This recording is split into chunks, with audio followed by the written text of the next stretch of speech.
तलाक दूंगी, लेकिन मेरी भी एक शर्त है। जब मैं रात को घर पहुंचा तो मेरी पत्नी ने खाना लगाया। मैंने उसका हाथ अपने हाथों में लिया और कहा, मुझे तुमसे कुछ ज़रूरी बात करना है।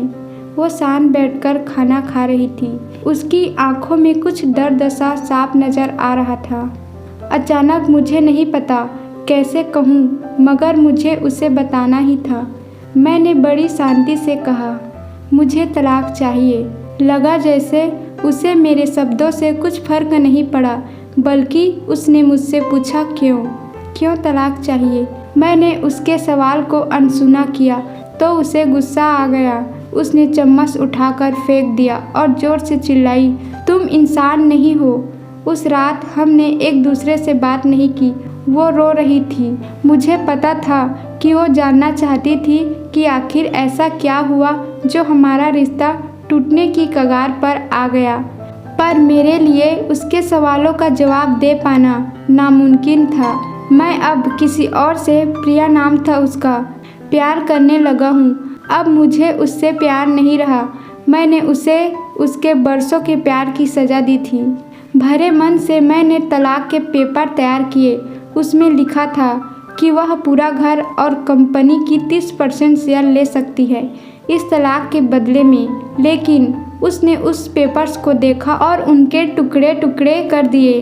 वो औरत जिसने मेरे साथ जीवन के 10 साल बिताए थे, वो आज मेरे लिए अनजान हो चुकी थी। मुझे इन 10 सालों का जो उसने मेरे लिए बर्बाद किए, मगर मैं क्या करूं? जो हो चुका था उसे मैं बदल नहीं सकता था, क्योंकि मैं किसी और से, अपनी पत्नी से भी ज़्यादा प्यार करने लगा था। आखिरकार उसके सब्र का बांध टूट गया और वो फुट फुट कर मेरे सामने रोने लगी। मेरे लिए उसका रोना एक तरह से उसकी रिहाई की तरह था। तलाक की ये बात जो कई दिनों से मुझे परेशान कर रही थी, अब बिल्कुल साफ हो चुकी थी। अगले दिन मैं घर काफ़ी लेट आया। मैंने देखा कि वो टेबल पर बैठकर कुछ लिख रही थी। मैंने शाम का खाना नहीं खाया था, क्योंकि पूरा दिन प्रिया के साथ रहने और कई जगह घूमने के बाद मैं थक गया था।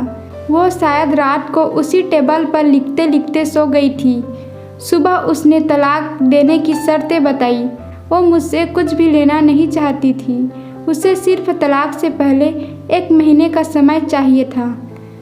उसने आग्रह किया कि इस 1 महीने में हम दोनों वही पुराना वाला जीवन जिए जितना संभव हो सके, क्योंकि आने वाले महीने में हमारे बेटे की परीक्षा है। वह नहीं चाहती थी कि हमारे टूटे रिश्ते का प्रभाव उसकी पढ़ाई पर पड़े। मुझे भी यह ठीक लगा, मगर वो कुछ और भी चाहती थी। जैसे शादी के दिन मैं उसे उठाकर अपने शयन कक्ष तक ले गया था, उसी तरह हर रोज़ 1 महीने तक मैं उसे शयन कक्ष से उठाकर मुख्य द्वार तक ले जाऊं। मुझे लगा यह पागलपन है, मगर इन आखिरी दिनों को थोड़ा अच्छा बनाने के लिए मैंने उसकी यह शर्त स्वीकार कर ली। मैंने प्रिया को अपनी पत्नी की सभी शर्तें बताई। वो हंसने लगी। उसे लगा मेरी पत्नी कितनी भी तरीके अपना ले, तलाक होना तो तय है। मेरी पत्नी और मैं किसी से भी इस दौरान नहीं मिले थे, लेकिन उस दिन जब मैं उसे पहली बार उठाकर गेट तक लेकर गया तो हम दोनों काफ़ी अजीब महसूस कर रहे थे। पीछे से हमारा बेटा भी खिलखिलाकर खुश हो रहा था। अगले दिन यह काम थोड़ा सामान्य और आसान हो गया। वह मेरे सीने से लगी थी और मैं उसकी खुशबू महसूस कर रहा था। ऐसा लगा जैसे कई दिनों बाद मुझे ये खुशबू मिल रही थी, या फिर कई दिनों से मैंने उसके होने का महसूस नहीं किया था। पहले जितनी उसमें वो कसाव नहीं था। वो चेहरे पर कुछ हल्की झुर्रियाँ नज़र आ रही थी और बाल भी सफ़ेद होने लगे थे। ये वही औरत थी जिसने अपने जीवन के 10 साल मुझे समर्पित किए थे। चौथे दिन जब मैंने उसे उठाया तो वो पुरानी रोमांच लौटने लगी थी। 5वें और 6ठे दिन वो पुराना प्यार फिर से जागने लगा। मैंने प्रिया को इस बारे में कुछ नहीं बताया था। अब उसे उठाना और आसान हो गया था। शायद हर रोज़ यह सब करने का आदी हो गया था। एक दिन वह अपनी पसंद की साड़ी निकाल रही थी, लेकिन कुछ खास नहीं ढूंढ पाई। उसने सांस भरते हुए कहा कि उसके सारे कपड़े बड़े पड़ने लगे हैं। तब मुझे पता चला कि वह काफ़ी दुबली हो गई है और इसलिए मैं उसे आसानी से उठा पा रहा था। मेरे दिल को एक झटका सा लगा। उसने अपने दिल में काफ़ी सारा दर्द छुपा रखा था। पता नहीं कैसे मैं आगे बढ़ा और उसके सिर को छू कर देखा। अचानक हमारा बेटा आया और बोला कि पापा, ये तो मम्मा को उठाकर बाहर ले जाने का समय हो गया है। उसके लिए अपने पापा द्वारा मम्मा को इस तरह उठाकर ले जाते हुए देखना जीवन का अनभिज्ञ हिस्सा बन गया था। मेरी बीवी ने हमारे बच्चे को बुलाया और ज़ोर से उसे गले लगा लिया। मैंने अपना चेहरा दूसरी तरफ कर लिया।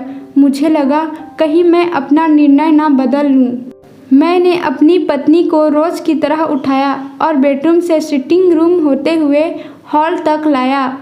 उसने प्यार से अपने दोनों हाथ मेरी गर्दन के आसपास रख दिए। मैंने उसे ज़ोर से पकड़ रखा था, बिल्कुल हमारे सुहागरात की तरह। मगर उसका इतना कम वज़न मुझे परेशान कर रहा था। महीने के आखिर दिन जब मैंने उसे उठाया तो मेरे लिए एक कदम भी चल पाना मुश्किल हो रहा था। हमारा बेटा स्कूल जा चुका था। मैं अपनी कार से ऑफिस गया और कार से कूदकर बाहर आ गया, बिना कार को लॉक किए। मुझे डर था कि अब एक पल की भी देरी मेरा इरादा बदल देगी। मैं ऊपर गया। प्रिया ने दरवाज़ा खोला और मैंने उससे कहा, सॉरी प्रिया, अब मैं अपनी पत्नी से तलाक नहीं लेना चाहता। उसने मुझे देखा और मेरे सिर पर हाथ फेरकर कहा, तुम्हें बुखार तो नहीं है? मैंने उसका हाथ हटाया और कहा, सॉरी प्रिया, अब मुझे अपनी पत्नी से तलाक नहीं चाहिए। हमारी शादीशुदा ज़िंदगी शायद हम दोनों को ध्यान न देने की वजह से बोरिंग हो गई थी, लेकिन इसका मतलब यह कतई नहीं है कि हम एक दूसरे से प्यार नहीं करते। अब मुझे एहसास हुआ है कि जिस दिन मैं उसे शादी करके अपने घर लाया था, उस दिन से जीवन के आखिरी दिन तक मुझे उसका साथ निभाना है। प्रिया के होश उड़ गए। उसने मुझे एक जोरदार चांटा जड़ दिया मेरे मुंह पर। वह रोने लगी और दरवाज़ा अंदर से बंद कर लिया। मैं सीढ़ियों से नीचे उतरा और आकर अपने कार में बैठ गया। आगे एक फूल वाले की दुकान पर रुका और अपनी प्यारी पत्नी के लिए एक सुंदर सा गुलदस्ता लिया। दुकानदार ने पूछा कि इस पर क्या लिखना है। मैंने मुस्कुराते हुए कहा कि मैं तुम्हें जीवन के आखिरी दिन तक यूं ही उठाता रहूँगा, मेरी अर्धांगिनी। उस शाम जब मैं घर आया, हाथों में गुलदस्ता लिए, मेरे चेहरे पर एक मुस्कान थी। मैं ऊपर अपने कमरे की तरफ भाग कर गया, लेकिन तब तक वह मुझे छोड़कर इस दुनिया से जा चुकी थी, हमेशा के लिए। वो कई महीनों से कैंसर से लड़ रही थी, लेकिन मैं प्रिया के साथ इतना खोया हुआ था कि कभी ध्यान ही नहीं रहा। उसे पता था वह जल्द ही मुझे छोड़कर जाने वाली है, इसलिए वह मुझे और मेरे बेटे के रिश्ते को टूटने से बचाना चाहती थी। मैं नीच उससे तलाक लेना चाहता था, लेकिन फिर भी उसने मुझे अपने बच्चे की नज़रों में एक प्यारा पति और पिता बना दिया था। जीवन की छोटी छोटी बातें रिश्तों में बहुत महत्व रखती है। बड़ा घर, बड़ी कार और बैंक बैलेंस ये खुशियों का हिस्सा जरूर बन सकते हैं, मगर अपनों के बिना इनकी कोई कीमत नहीं। दोस्तों, वीडियो अच्छी लगी तो वीडियो को लाइक करना और चैनल पर नए आए हो तो चैनल को सब्सक्राइब करना। Thank you.